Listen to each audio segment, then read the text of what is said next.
மக்கள் நாம். எனவே இந்த திண்டுக்கல் மாவட்டத்தில் புள்ளிவரம் பார்த்தால் 4 லட்சம் பேர் 100 நாள் வேலை அட்டை வச்சிருக்காங்க. எல்லா மக்களையும் திரட்டி அட்டை இங்கே இருக்கிறது, வேலை எங்கே ஓடி என்று மிகப்பெரிய இயக்கத்தை நாம் நடத்த இருக்கிறோம். அட்டைதான் இருக்கிறது, வேலை இல்லை. சரி, இதுதான் ஒரு புறத்திலே. இன்னொரு பக்கம் பார்த்தால் நாட்டிலே பெரும்பான்மை தொழிலாளி, விவசாய கூலி தொழிலாளர்களை போல தரக்கடை வியாபாரிகளும் கட்டுமான தொழிலாளர்களும் அமைப்பு சாரா தொழிலாளர்களும் தொழிலாளிகள் இறைந்த நாடு இந்த நாடு. எனக்கு முன்பாக பேசிய தோழர் ஒருவர் சொன்னதை போல இந்த தொழிலாளர் நல சட்டங்கள் ஏதோ மோடியும் மோடியுடைய மகளாக்களோ பார்த்து பிச்சையாக தாளமாக போட்டதல்ல. கிட்டத்தட்ட 11 ஆண்டுகளாக போராடி பெற்ற தொழிலாளர்களுடைய உரிமைகளை, அந்த சட்டத்தை இழுத்து மூடுகிற விதமாக இன்னைக்கு 44 சட்டங்களை 4 சட்ட தொகுப்புகளாக கொண்டு வந்திருக்கிறது. எந்த உரிமையும் இல்லை.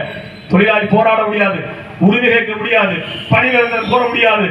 எனவே விவசாயிகளிடத்திலே கை வைத்தாய், தொழிலாளிகளிடத்திலே கை வைத்தாய், விவசாய கூலி தொழிலாளர்களுக்கு 100 நாள் வேலை திட்டத்திலே இப்போது கையை வைக்கிறாய். இதெல்லாம் தாண்டி நிறைவாக ஒரு விஷயத்தை செய்ய பார்க்கிறார்கள். அன்பிற்குரியவர்களே, இந்த நாடு நீண்ட காலமாக அந்நியருடைய பிடியிலே சிக்கி தவித்தது. நாம் சொந்தமாக சுதந்திரமாக வாழ முடியவில்லை. கடைசியாக 200 ஆண்டு காலம் ஆங்கிலேயருடைய பிடியில் சிக்கியிருந்தோம். இப்பொழுது கிட்டத்தட்ட 75 ஆண்டுகளாகத்தான் இந்திய தேசத்தை இந்தியர்களாகிய நாம் ஆண்டு கொண்டிருக்கிறோம் அப்படின்னு சொல்றோம். பகத்சிங் சொன்னது போல யார் ஆளுகிறார்கள் என்பதெல்லாம் வேறு. ஆனால் இந்த 25 ஆண்டுகளுக்கு முன்பாக உங்களுக்கும் என்னுடைய முன்னோர்களுக்கும் நமக்கும் வாக்குரிமை இருந்ததா என்று பார்த்தால் இல்லை. அப்ப யாருக்கெல்லாம் வாக்குரிமை இருந்ததுன்னு சொன்னா, நில உடைமையாளர்களுக்கு இருந்தது, பட்டப்படித்தவர்களுக்கு இருந்தது. இது ரெண்டுமே நமக்கு இல்லை. நம்மளுடைய தாத்தாவும் நம்மளுடைய பாட்டனும் பூட்டனும் அன்றைக்கு அடிமைகளாகத்தான் இருந்தார். அவனுக்கு வாக்குரிமை இல்லை.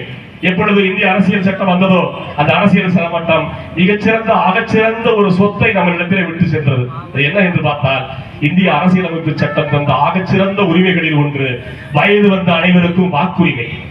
18 வயசா எல்லாருக்கும் ஓட்டுரிமை உண்டு. அப்புறம் எல்லாருடைய வாக்குகளும் சமமானது. மோடியுடைய வாக்கும் நமது வாக்கும், அமித்ஷாவுடைய வாக்கும் நமது வாக்கும், ரெண்டும் சமமானது என்று இந்த வயது வந்த அனைவருக்கும் வாக்குரிமை என்ற ஆகச்சிறந்த ஒன்றை நம் கையிலே கொடுத்தார்கள். அதுதான் பல சமயங்களிலே 5 ஆண்டுகளுக்கு முறை தேர்தல் வருகிறது. ஆட்சியாளர்கள் எதற்காக பயப்படுவார்? ஓட்டு கேட்க வருகிற போது மக்களிடத்தில் செல்ல வேண்டும். மக்கள் கேள்வி கேட்பார்கள். மக்கள் நினைத்தால் அதிகாரத்தை மாற்றி விடுவார்கள், பதவியை பறித்து விடுவார்கள் என்று ஒரு அச்சம் இருந்தது. ஆனால் இன்றைக்கு அந்த அடிப்படையான விஷயத்திலே மோடி கை வைத்திருக்கிறார். எஸ்ஐஆர் என்ற ஒரு திட்டத்தை கொண்டு வந்து இன்னைக்கு இருக்கிற வாக்காளர்களை ஒன்று என்னன்னா, யாரு நாடாளுமன்ற உறுப்பினர்களாக சட்டமன்ற உறுப்பினர்களாக வர வேண்டும் என்பதை நாம் தீர்மானித்தோம். ஆனா மோடி என்ன பண்ணார், இன்னைக்கு நீ எல்லாம் ஓட்டு போட்டுமா வேண்டாமான்றத நான் தீர்மானிக்கிறேன். இன்னைக்கு உனக்கு ஓட்டு இருக்கா இல்லையா நீ தான் நிரூபிக்கணும். பீகார்ல 65 லட்சம் பேரை பட்டியல இருந்து நீக்கிட்டாங்க. நமது சிபிஎம் கட்சி தான் மிகப்பெரிய போராட்டம் நடத்தி இறந்து போனதாக சொன்னவர்களை அழைத்து வந்து ஆணையத்தின் முன்னால் நிறுத்தினோம். செத்து போனவர்களோடு அமர்ந்து ஒன்றாக சேர்ந்து டீ குடித்தோம். மிகப்பெரிய புரட்சியை எழுச்சியை பீகார் நடத்தினோம். பீகார் நடந்த மாற்றத்திற்கும் எழுச்சிக்கும் தேர்தல் முடிவுகளுக்கும் சம்பந்தமில்லை.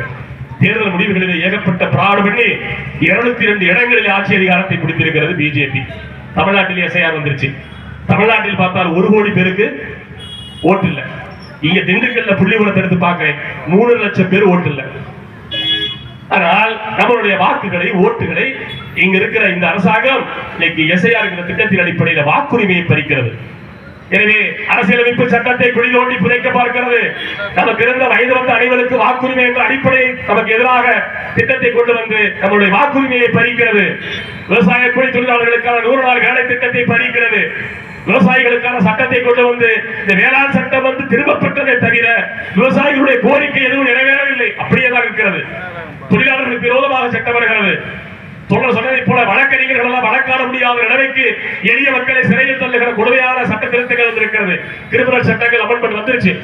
எனவே நாடு முழுவதும் இருக்கிற சாமானிய மக்களுக்கு எளிய மக்களுக்கு எதிராக மிகப்பெரிய மத கலவரத்தை தூண்டி ஒற்றுமையை சீர்குலைத்து இந்த தேசத்தை நாசமாக்குகிற பிஜேபிக்கு அதை சார்ந்திருக்கிற கூட்டணி கட்சிகளுக்கு 2026 மிகப்பெரிய அடி கொடுப்போம், சேர்ந்திருப்போம். திண்டுக்கல் பகுதியில் இருக்கிற மக்கள் எல்லாம் ஒன்றாக சேர்ந்து மதவாத சக்திகளை முறியடிப்பதோடு திண்டுக்கல் மண்ணையும் மக்களையும் காப்பாற்றுவதற்கான போராட்டங்களை முன்னெடுப்போம். 2026 எளிய மக்களுக்கான ஆண்டாக, சாமானிய மக்களுக்கான ஆண்டாக, உழைக்கும் மக்களுக்கான ஆண்டாக, போராட்ட ஆண்டாக நிச்சயமாக கொண்டு வருவோம். சமூகத்தை மாற்றி வைப்போம் என்று சொல்லி நிறைவாக இந்த பரணியிலே இப்படி ஒரு சிறப்பான ஏற்பாட்டை பொதுக்கூட்டத்தை செய்த சிபிஎம் கட்சியினுடைய தோழர்கள் அனைவருக்கும் எனது நெஞ்சம் நிறைந்த வாழ்த்துக்களை பாராட்டுக்களை தெரிவித்து நிறைவு செய்கிறேன். இன்குலாப் ஜிந்தாபாத்.